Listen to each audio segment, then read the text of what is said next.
Сгибание рук с рукоятками верхних блоков. Стоя в центре тренажера между рукояток верхних блоков, рукоятки верхних блоков держать хватом снизу. Сделать вдох и согнуть руки, подтягивая рукоятки к голове. По окончании движения сделать выдох. Это упражнение используют для завершения тренировки по развитию бицепсов. Оно в основном задействует короткую головку, хорошо ее сокращая и растягивая. Это упражнение также тренирует плечевые мышцы и моносуставной разгибатель локтя. Никогда не используйте в этом упражнении слишком тяжелый вес. Сконцентрируйтесь на сокращении внутренней части головки бицепса. Также есть вариант выполнения движения одной рукой. При хвате кистью сверху во время напряжения бицепса усилие распространяется на дистальное сухожилие бицепса, частично поворачивается лучевая кость вокруг своей оси, приводя ладонь в положение пронации. При хвате кистью снизу во время напряжения бицепса усилие передается на дистальное сухожилие, которое поворачивает лучевую кость вокруг своей оси, приводя ладонь в положение супинации. Примечание. Бицепс плеча не только главный сгибатель руки, но и наиболее мощный ее супинатор. Сгибание рук с грифом штанги. Стоя с прямой спиной, гриф штанги держать хватом снизу, чуть шире плеч. Сделать вдох и, согнув руки, поднять штангу. По окончании движения сделать выдох. Это упражнение задействует бицепсы, плечевые мышцы и в меньшей степени плечелучевые мышцы. Круглые пронаторы, все сгибатели кисти и пальцев. Во избежание отклонения туловища напрягите мышцы ягодиц, живота и спины.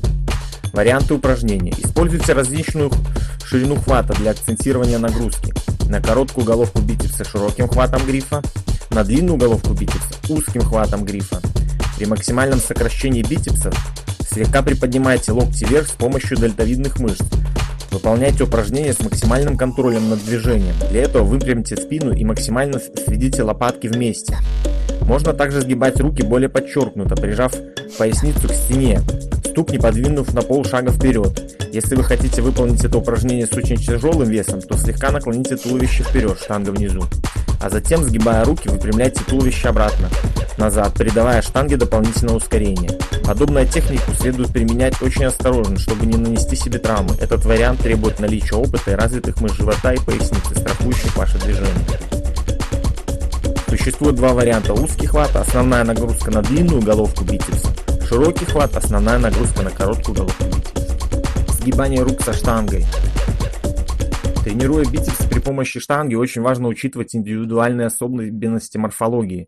Угол в локте между рукой и предплечьем может отличаться в зависимости от индивидуального строения тела. У некоторых лиц в определенном анатомическом положении, когда руки находятся вдоль туловища, а кисти в положении супинации, то есть большим пальцем наружу, угол в локте бывает явно выражен, а предплечье искривлено наружу.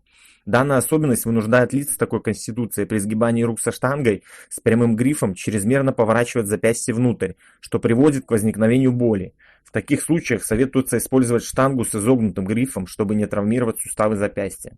Сгибание рук на скамье Ларри Скотт.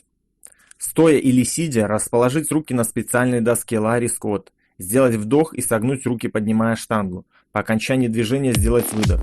Это одно из лучших упражнений для локального воздействия на бицепсы. Внимание! Угол наклона скамьи создает значительное напряжение сухожилий при их полном выпрямлении. Во избежании травмы сухожилий не забывайте разогреть мышцы, используя предварительно вес средней тяжести.